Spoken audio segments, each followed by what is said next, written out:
talent on this roster. What an unbelievable win. High drama finishes in favor of the MASH unit, the 49ers, and they earned it.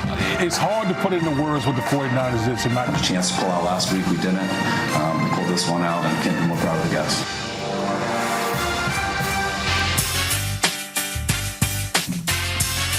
What a win last night by the San Francisco 49ers over the LA Rams. KNBR with the call. Niners Radio Network. We are Unsportsmanlike, presented by Progressive Insurance. Progressive Insurance offers 24/7 protection when you bundle home, auto, and motorcycle. Learn more at progressive.com. All right, let's just give you some details on what happened going into this game. Why are you shaking your head already, Smalls? Because I should have known never to bet on the Rams. I'm sorry. I'm sorry. I apologize, Smalls. No, the Rams should apologize. They're disappointing.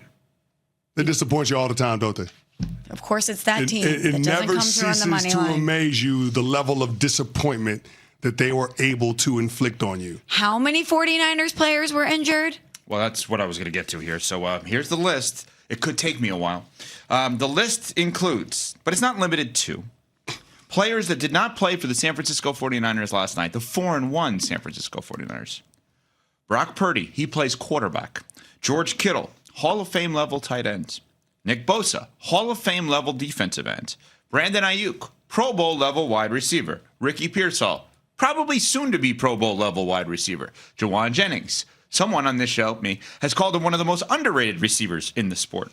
So instead, Mac Jones, former first-round pick in New England, who was great his rookie year and has been horrible ever since, was great again last night. 33 of 49, 342 yards, 2 touchdowns. Year to date, 6 touchdowns, 1 interception for the Niners, who were up 14-0, then 20-7. Rams tied the game at 20 apiece, blocked extra point. That matters. San Francisco takes a 23-20 lead. First and goal at the Niners' 3-yard line with 1:07 to go. Kyron Williams fumbles the ball. Where's he from?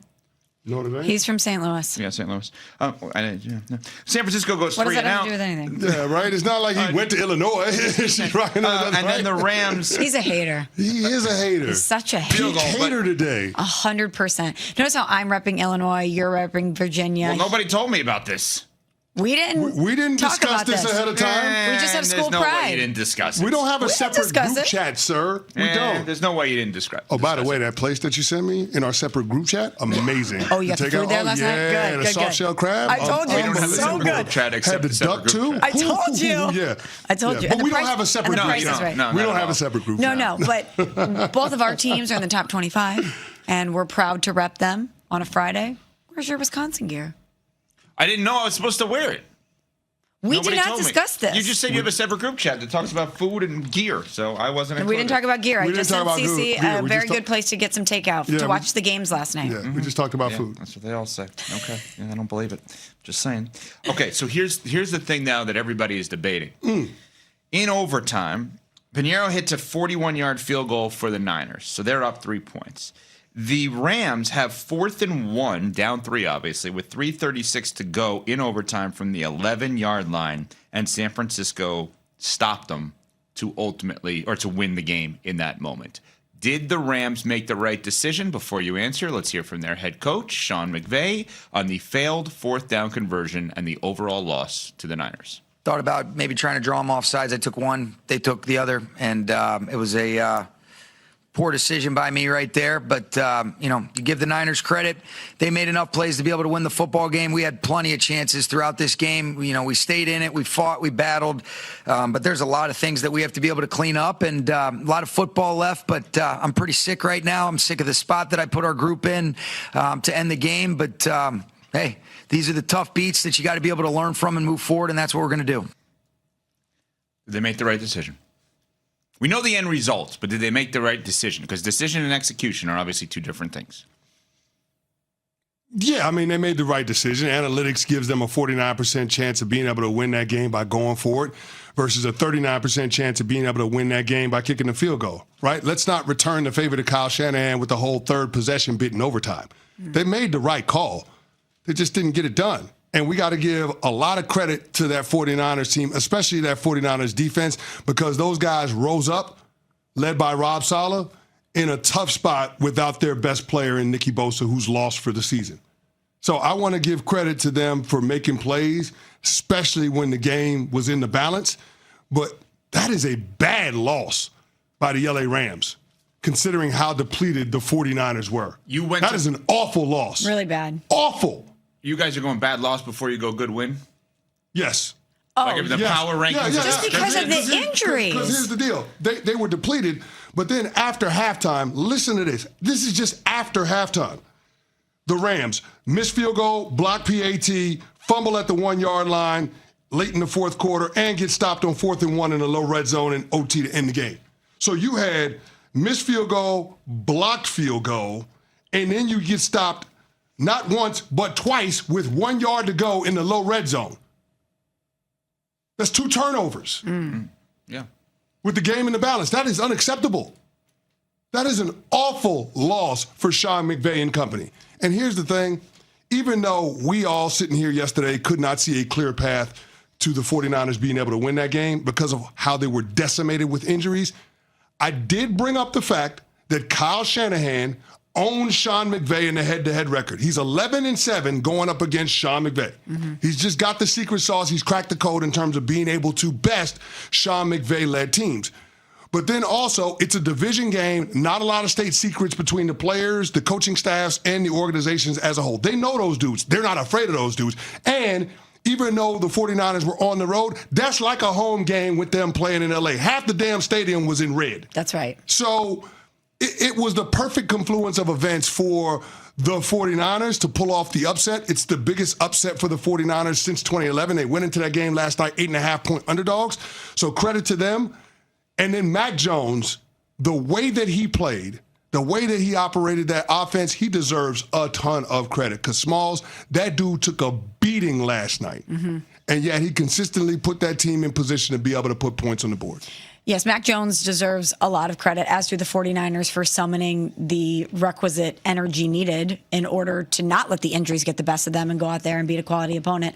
And a lot of people are going to say, yeah, it was at home, but you're right. It's always a 49ers home game, essentially, no at doubt. SoFi. I love that their slogan is whose house, Rams house, but they treat it like an Airbnb when the 49ers are in town. You know what I mean? Exactly. When the home quarterback has to use the silent count on third down, that's not good. Come on, not good. Not good. But this is a bad loss for the Rams. There's so many injuries on that 49ers team. This is a team that you're competing for in the division that is hopefully going to get healthier and has the easiest schedule in the NFL. You had a golden opportunity to get a huge divisional win. The 49ers closed out as an 8.5-point underdog. This is the biggest upset so far this season. The Rams absolutely beat themselves in this game. There are a lot of miscues. There's no excuse for them this morning to lose that game. Everybody also wants to go to QB controversy now. Like, do the Niners have a QB controversy? Let me be clear on something. As someone that is a Brock Purdy superfan and has watched almost every single start of Mac Jones' career, he looked last night in this season like he looked in his rookie season, which people forget. They won 10 games, and you know they had 3 games that year where they scored 45 points or more with Mac Jones as the quarterback. You know, we forget that. Yeah, and he was great that year. I don't anticipate him being better than Brock Purdy. And even if he is, it doesn't matter. Brock Purdy's going to get his job back immediately because they paid him an insane amount of money, and he's done nothing wrong to lose the job. If you want to sit He's taken them to a Super Bowl. Right, and an NFC Championship game where he got hurt against the Eagles, and who knows what happens if he doesn't. But if you want to sit here and say, hey, they shouldn't have paid Brock Purdy because Kyle Shanahan can make anyone good, you can make that argument, but then I'm going to show you Trey Lance. You know, who he did not make good, unfortunately, for Trey Lance. Yeah. So I think that what you have is maybe we could do this. Maybe they have the best backup quarterback in the league.